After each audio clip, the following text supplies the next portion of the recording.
Nasi Daria apa nasi Daria sih Jani? Nasi Daria. Kenapa kok dijuluki kayak ngono awalnya? Nggak tahu. Nasida, rianya itu Apa? Gembira ya. enggak. Apa? Kalau iya kan biasanya buat Oh, iya.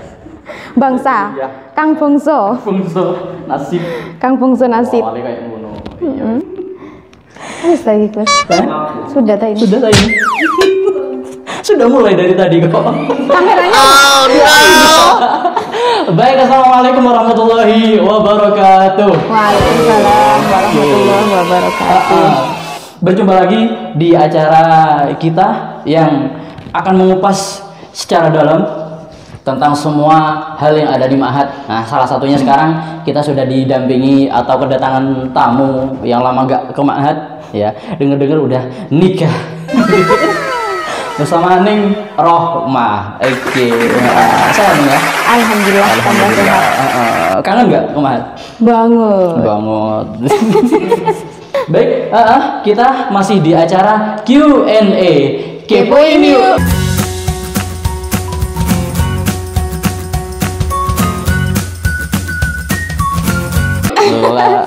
Udah hafal di briefing tadi. Di briefing udah. Karena yang pertama tadi hangus pemirsa saya. Setelah 20 menit kita ngecek gini-gini. Ternyata memorinya nggak terbaca. Nggak apa-apa. Semoga yang kedua ini lebih seru lagi dan lebih semangat lagi. Gitu. Terima kasih. Makasih gitu ya. Tadi nyinggung dengan apa tentang nasi darian gitu ya. Iya, kenapa harus nasi Daria? Ya kenapa itu tadi gitu. Grupnya berapa banyak sih personilnya gitu? Riwek-wek jangan-jangan ya. Ada berapa banyak nih? Kita nggak narjet. Kita gak narjet. Siapa yang mau masuk ya udah ayo. Ini mereka model apa gitu ya? Nasi Iya. Daria. Grupnya ada Ning Rohmah, Ning Irin yang namanya sudah memperkenalkan diri sebagai personilnya Iya. gitu ya.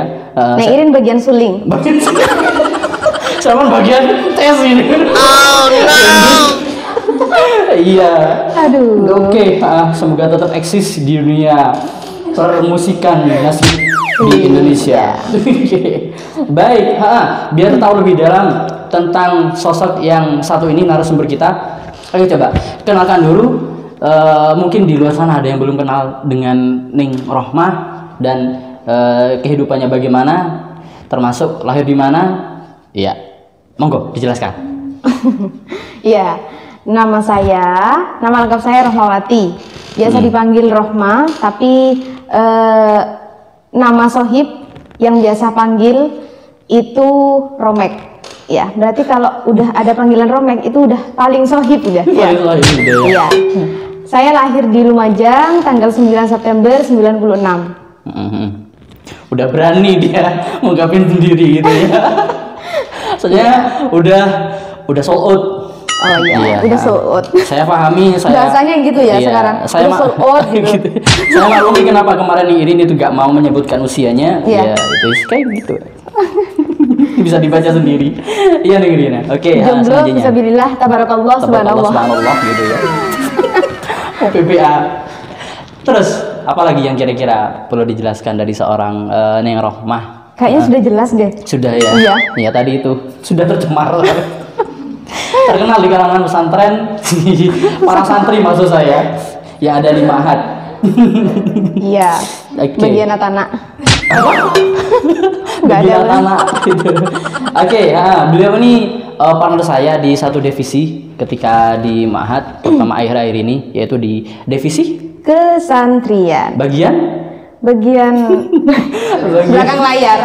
Bagian belakang layar usung sibuk ya. Kemudian bagian usung-usung sound gitu juga. Karena di belakang layar itu ketika acaranya sukses maka rasanya itu gimana gitu. Puas gitu ya. Iya. Nah, itu juga mungkin yang dirasakan oleh teman-teman yang selama ini agak di belakang layar. Iya. Mereka gak perlu di depan lah. Iya. Tapi ketika acara itu sudah sukses, wah kepuasan itu tidak ternilai gitu ya.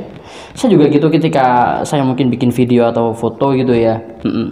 Mungkin saya tidak ada di foto itu, tapi ketika orang seneng gitu dengan apa yang saya foto, kemudian mereka bisa tertawa dengan itu sudah kepuasan tersendiri. Iya, betul. Nah, seperti itu. Di divisi kesantrian kita 2 tahun ya. 2 tahun. 2 tahun. Dan saat ini adalah tahun terakhir, sama-sama tahun terakhir bagi kita sebenarnya. Bagi kita. Sudah. Semoga menjadi manfaat bagi Ma'had sendiri. Apa yang sudah kita usahakan bersama. Amin. Oke. Beliau juga pengantin baru ya, pemirsa ya. Sama ya. Jadi kita sama-sama kesantrian, sama-sama. Cuma bulannya beda. Oh iya, bulannya beda. Oke. Nah, ini kan sudah nggak di Ma'had lagi. Kira-kira ada kesibukan apa? Kesibukan apa akhir-akhir ini? Karena kan kondisinya masih sudah mulai grogi. Calon aba.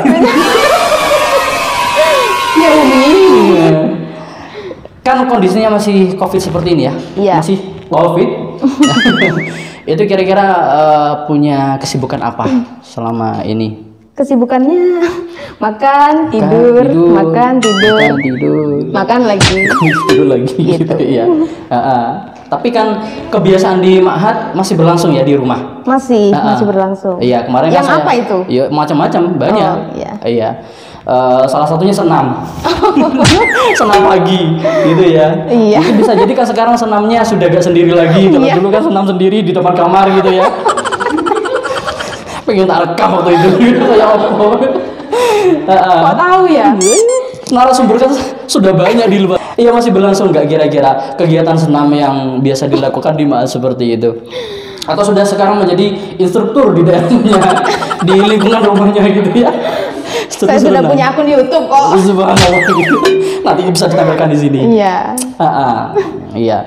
Ya walaupun gak hanya di Ma'had, dimanapun tiap hari kalau bisa memang menjaga kesehatan itu penting. Menjaga kesehatan itu penting. Salah satunya caranya bagaimana kalau jenengan? Ya berolahraga. Berolahraga. Diet kalau nggak kuat ya nggak usah diet, makan terus nggak apa-apa. Yang penting olahraga. Ini pengalaman curhat ini. Iya. Nggak apa-apa lah curhat. Diet itu hanya rencana. Rencana. Kalau ditanya kapan diet besok, besoknya lagi kapan diet besok, terus gitu. Tapi kan pernah waktu kita rapat sampai malam kadang dapat konsumsi, kok gak mau dimakan? Kenapa itu kira-kira? Ya itu pas ingat aja. Pas ini ya. Pas ingat sama Allah. Pas hilang gitu. Saya sudah obesitas ini. Oh no. Saya gila ya Allah gitu ya. Tapi besoknya kumat lagi. Ya, nggak perlu dibaksakan lah ya gitu. Namanya usaha gitu. Iya, betul sekali.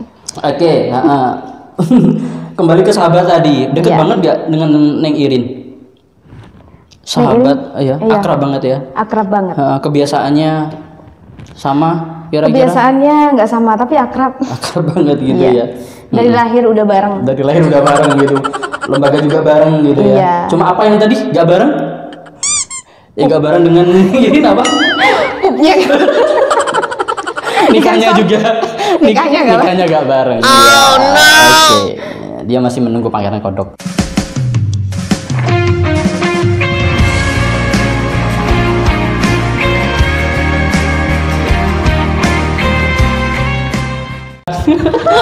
Tapi gak mau loncat-loncat loh ya.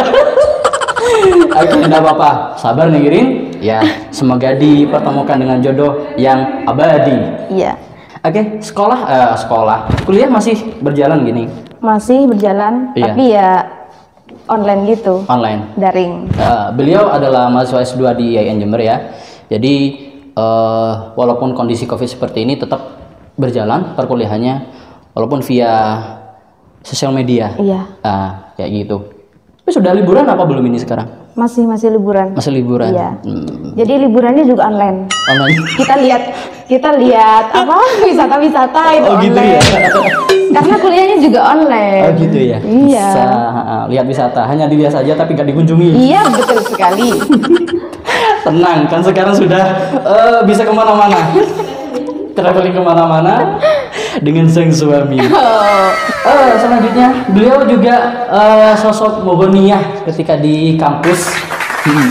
Masih berjalan nggak kira-kira ketika sudah nggak di kampus seperti ini, ketika harus stay at home seperti itu kemarin?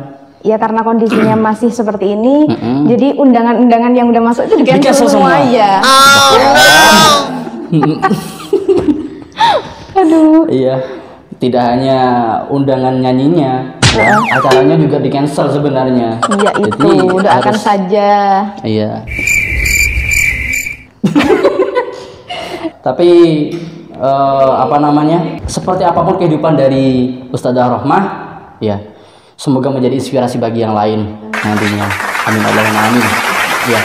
Di kesantrian sendiri, ya, punya pengalaman terindah dan terburuk nggak? Ini nggak ada di pertanyaan di IG, jadi saya tanyakan di sini. Iya. Kira-kira. Di divisi kesantrian, ada kesan terindah, banyak. Banyak. Kesan terburuk juga. Terburuk ya. Terburuk ya ada lah gitu. Ada lah ya. Iya. Tapi itu bagian dari proses ya. Iya, Menurut saya. pasti. Nggak mungkin cuma mulus saja perjalanan kesantrian itu, nggak mungkin seperti itu. Iya. Pasti ada jatuh banget ya, seperti itu. Itu harusnya jenengan yang nyanyi itu ya. Tapi yang paling mengesankan dari acara ataupun kegiatan di kesantrian itu apa? Menurut jenengan? Pastilah ada. Kalau pengalaman kesan yang paling indah di kesantrian itu ketika ya kita buat acara, bikin acara, terus kita mengkondisikan banyak orang dengan koordinasi banyak orang, Iya. itu yang paling mengesankan.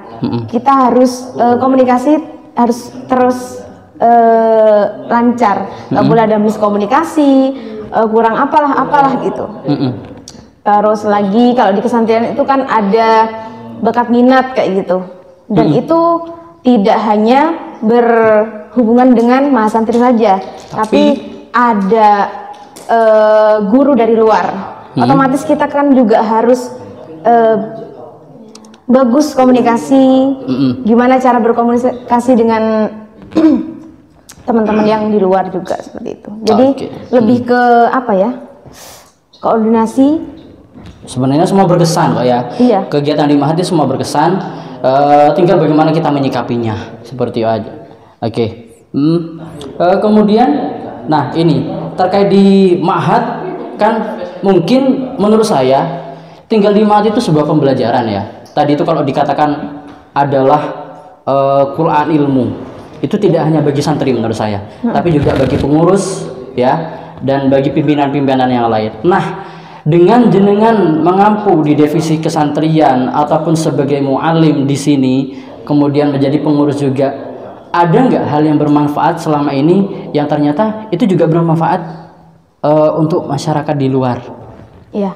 Bagi jenengan sendiri.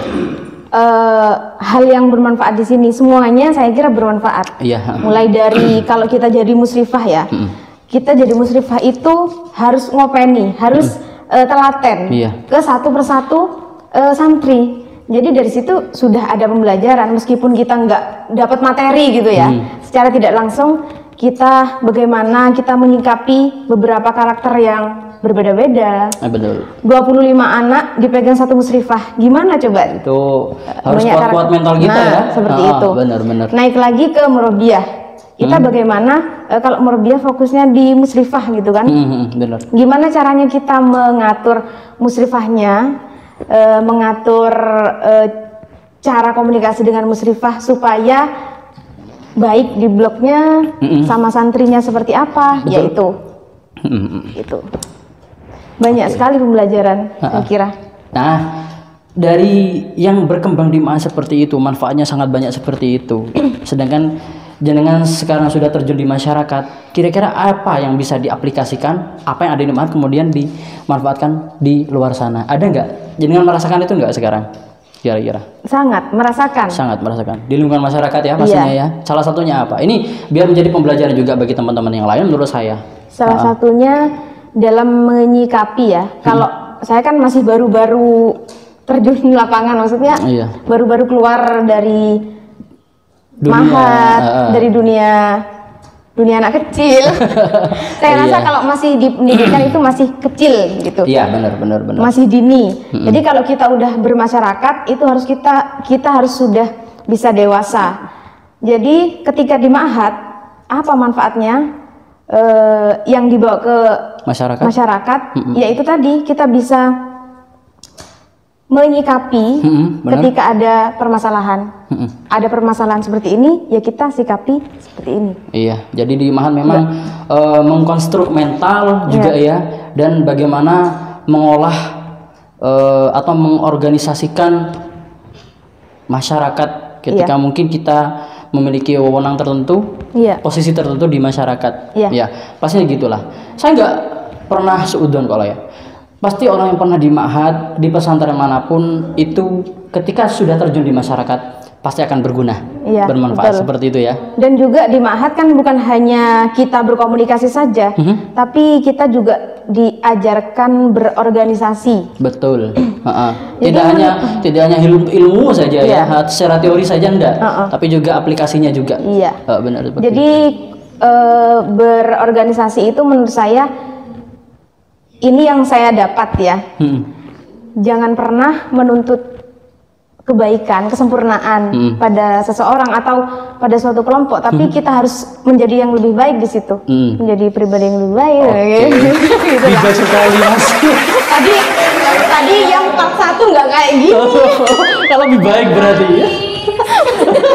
Biasa beliau kan nggak pernah menampakkan kelebihannya di depan umum. Saya minum dulu ya. Silakan minum. Saya juga haus. Ya Allah, bismillahirrahmanirrahim. Ini asli ada airnya loh ya. Asli. Kosong. Air keran ya. Baik. Nah, beliau selain di divisi kesantrian juga tahun ini, terakhir di tahun ini beliau juga membawai ini sebenarnya di divisi kerumah tanggaan ya, bagian kewirausahaan. Jadi beliau ini ibu koperasi sebenarnya. Koperasi. Iya, ibu koperasi, Menteri Ekonomi di Ma'had Al-Jamiah IAIN Jember. Itu ya. Dan yang paling cocok itu ya bakul gitu artinya. Itu bahasa masyarakatnya. Iya. Bakul. Bakul. Nah, itu juga bisa dibawa ke ranah masyarakat nantinya, manfaat juga. Terutama ketika beliau mungkin nanti bagaimana mengolah atau mengkondisikan keuangan di keluarga. Pesan moral. Iya, itu tadi. Yang penting bisa bermanfaat pastinya gitu. Nah, mungkin kita langsung masuk ke pertanyaan yang ada di IG. Iya, gitu. Langsung saja dari tadi. Gak apa-apa. Banyak sebenarnya yang masih harus kita korek dari beliau, tapi ya kita kan terbatas waktu gitu ya. Beliau juga masih harus bertemu dengan santri-santrinya di rumah gitu. Mau konsultasi apapun terkait dengan agama ya, langsung bisa hubungi nomor di bawah ini atau ke sosial media beliau ya. Punya IG-nya apa? Bisa disampaikan IG-nya? IG-nya saya juga lupa. Aduh, nanti asisten saya. Bisa. Facebook saya juga lupa. Allah, iya. Karena nggak di post di sini ya. Iya, nggak di bawah Facebooknya. Ini minuman, ini camilan kan? Ini silakan ngomong. Anda sudah mulai kerasukan jin kembang dimakan. Iya.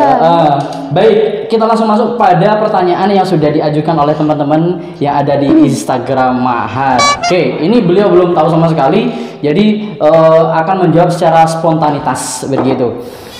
Dan seperti biasa di sini sebenarnya ada beberapa pertanyaan yang sama, jadi nanti saya ambil salah satunya saja. Iya. Ini nanti jawab jujur apa jawab? Jujur lah.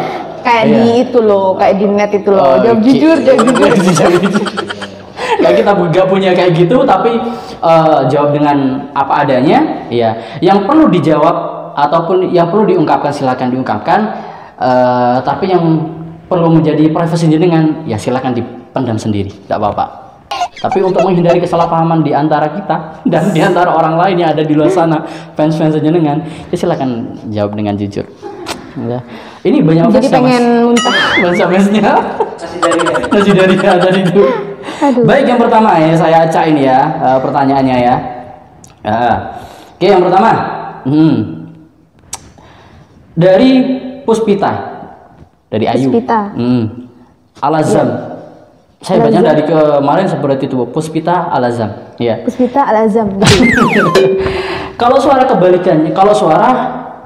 kebalikannya bagus, mungkin beliaunya maksudnya ya. Suara saya itu sebenarnya kurang bagus gitu. Nah, biar kedengeran ada bagus-bagusnya seperti sosok Ustadzah Rohmah itu harus gimana? Tipsnya, ini intinya seperti itu. Kira-kira tipsnya gimana Ustaz biar memiliki suara yang bagus, terutama posisi jenengan sebagai vokal dari Nasidaria. Cukup. Oh, Diulang. itu kan ikon dari sosok Ustaz Rohmah gitu ya. Iya. Kira-kira gimana tipsnya biar suara itu bagus seperti jenengan? Tips. Ya. Puspita Al-Azam ya. Al-Azam. Ya, gimana? Mandi 7 kembang. Terus enggak sih, kalau tips itu saya rasa masing-masing individu itu punya ciri khas masing-masing suaranya ya. Iya. Sudah ada yang dikaruniai oleh Allah bagus seperti Kusilmi ya. Ada juga yang kalau di kamar mandi gitu ya. ada juga yang perlu latihan gitu. Iya. Intinya entah itu bagus atau tidak, kalau nggak latihan ya nggak akan keasah suaranya. Gitu. Iya, meskipun dia udah punya modal suara bagus, tapi tiap hari nggak dikeluarin latihan itu harus mengeluarkan suara, harus teriak gitu. Kalau nggak diteriakin maka suaranya akan kaku. Aku. Gitu. Iya. Sambil jangan kalau Sambil mandi teriak-teriak gitu. termasuk olahraga. Termasuk olahraga. Ya. Beliau itu salah satu usahanya agar bisa teriak tadi itu instruktur senam. Satu. Dua gitu. Oke, baik, benar. Kalau saya simpulkan, sebagus apapun suara jenengan, ya punya bakat apapun ditarik suara, tapi kalau tidak diasah, tidak dilatih, maka akan hilang juga. Seperti itu ya. Saya juga punya sebenarnya Ustadzah ya. Apa namanya? Ustadz saya mengajar qiraah seperti seorang qori gitulah ya. Beliau tuh makanannya tiap hari beliau ngerokok, gorengan juga, sambelnya gak nanggung-nanggung. Kalau beli bakso itu pedes sekalian gitu. Terus saya tanya, kenapa kok bisa awet seperti itu? Kok bisa permanen bagus seperti itu gitu. Emang salah satu syaratnya adalah latihan tadi itu. Setelah saya itu makan gorengan ataupun saya makan bakso yang sepedas itu, saya perbanyak minum, kemudian saya teriak. Saya latih kembali itu bacaan saya. Nah, dari situ beliau memiliki suara yang bagus lah menurut saya. Itu gak fales lah didengar gitu gak ya. Fales ya seperti itu. Tapi ada juga tipikal suara itu yang meskipun nggak cuma latihan aja, tapi makanan juga ngefek gitu loh. Begitu, dia makan gorengan juga bisa ngefek. Itu tergantung individu. Bener-bener. Iya, jangan berlebihan lah gitu ya. Kalau saya biasanya dalam keadaan lapar itu nggak bisa ditahan. Saya kira kalau keadaan lapar tuh sembarang dimakan. Dalam keadaan lapar itu lebih enak mengeluarkan suara daripada kenyang. Kalau udah kenyang kan ngantuk. Bener. Dan nafasnya juga bahasanya tuh tepegeh. Ya, ngus-ngusan. Ngus-ngusan. Nah, ya kalau mau tepegah. Jadi kalau mau lomba gitu ya, lomba nasyid daria atau lomba tadi itu tilawah ataupun sholawat yang lain, kurangi makan dulu, makannya setelah acara. Iya. Seperti itu. Kalau dikasih makan setelah acara ya. Pede banget ya. Pede banget gitu ya. Baik, lanjut ke pertanyaan selanjutnya. Ya. Dari Layinah Habibah. Itu siapa itu? Iya. Kayaknya itu partner jenengan dalam dari dunia tarik suara itu. Atau dia juga sebenarnya personil Nasidaria itu. Iya, itu juga salah satunya. Subhanallah. Megang biola. Nanti kita tampilkan sosok seorang Layinah Habibah seperti apa. Salah satu personil tetap dari Nasidaria. Karena tadi sudah bawa nama grup kita. Iya. Nanti harus ditampilkan di sini ya. Bisa nanti. Saya pengen moto bareng gitu kalian. Nah, cerita apa yang paling berkesan selama Ustadzah Romek semedi di Ma'had? Bersemedi ini ya. Tadi bahasanya jenengan sih makan tidur kan semedi. Jadi kayak gua ya. Itu tirakat itu ya. Apa yang paling berkesan yang ketika paling di Ma'had? Iya. Yang paling berkesan itu adalah ketika ada kurang koordinasi. Oh gitu ya? Iya, itu yang paling berkesan. Karena kita Ya itu tadi kan saya bilang kita berorganisasi di sini. Jadi ketika kita ada salah salah sedikit dalam komunikasi sama teman-teman musyrifah, sama murabiyah, maka itu bagaimana caranya kita mengatasi masalah seperti itu. Jadi yang paling berkesan adalah ketika kita salah miskomunikasi. Jadi dari situ kita bisa berpikir, jadi dari situ kita bisa evaluasi diri kita. Oke, Kok bisa kita salah miskomunikasi. Jadi kalau saya simpulkan yang paling berkesan adalah bagaimana beliau bisa mengambil pelajaran ketika beliau itu mengorganisir semua teman-teman pengurus yang mungkin waktu itu ada di bawah kesantrian, salah satunya mungkin seperti itu, ataupun ketika sedang melakukan komunikasi atau berkoordinasi dengan sesama murabbi. Karena kalau sudah salah sedikit saja, itu ketika kita mengadakan acara bisa jadi buyar acara seperti itu. Apalagi kan kita ada beberapa blok gitu kan, nggak cuma satu rumah, kita ada banyak rumah di situ. Kalau kita salah sedikit komunikasi maka ambiar sudah. Oke, ambiar ambruk gak jadi acara itu ya. Tapi kalau udah selesai acara ya sudah selesai, nggak ada ini lagi. Betul. Oke, itu selanjutnya dari Tombo R. Seberapa Tombo cinta Ustadzah kepada Ma'had Al-Jami'ah? Oh, kirain sama. Kenangan terindah ya ketika masa-masa perkenalan itu apa? Jargonnya itu menghubungkan saya dengan Mas Suami waktu itu. Mas Suami. Saya kenalnya di travel FTV. FTV. Ya.